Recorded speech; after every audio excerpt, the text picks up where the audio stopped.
مجھے بہت افسوس ہوتا ہے کہ کچھ خانقاہوں میں اب مولائیت والے فتنے گھس گئے اور کچھ بے خبر ہیں، مگر اس بے ہوشی میں ان سے بھی کچھ جملے نکل جاتے ہیں۔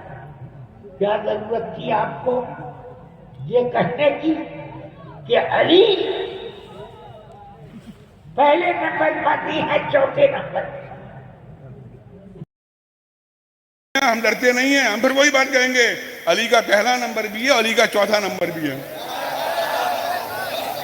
پھر آج وہی بات دہرائیں گے، علی کا پہلا نمبر بھی ہے، علی کا چوتھا نمبر بھی ہے، خلافت میں چوتھا نمبر ہے، امامت میں پہلا نمبر ہے۔ علی کا پہلا نمبر بھی ہے، علی کا چوتھا نمبر بھی ہے، خلافت میں چوتھا نمبر ہے، امامت میں پہلا نمبر ہے۔ اللہ کا شکر ہے۔ مجھے بہت افسوس ہوتا ہے کہ کچھ خانقاہوں میں اب مولائیت والے فتنے گھس گئے اور کچھ بے خبر ہیں، مگر اس بے ہوشی میں ان سے بھی کچھ جملے نکل جاتے ہیں۔ کیا ضرورت تھی آپ کو یہ کہنے کی کہ علی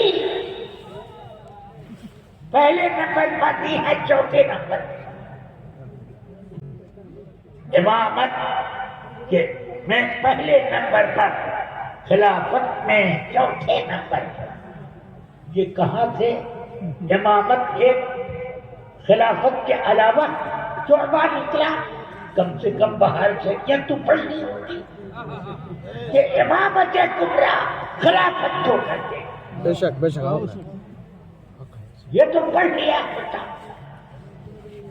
جو امامت ہے، اگر وہی امامت لینا ہے تو رسول پاک نے اپنے دنیا کے آخری دور میں جس کو امامت عطا فرمائی وہ ابو بکر صدیق۔ تو امامت سے بھی پہلے اور وہی خلافت ہے، اور یہی اشارہ ہے۔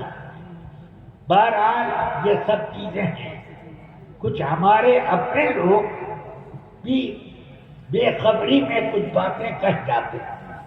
اللہ تبارک و تعالی ہمیشہ ان کو خبردار ہے۔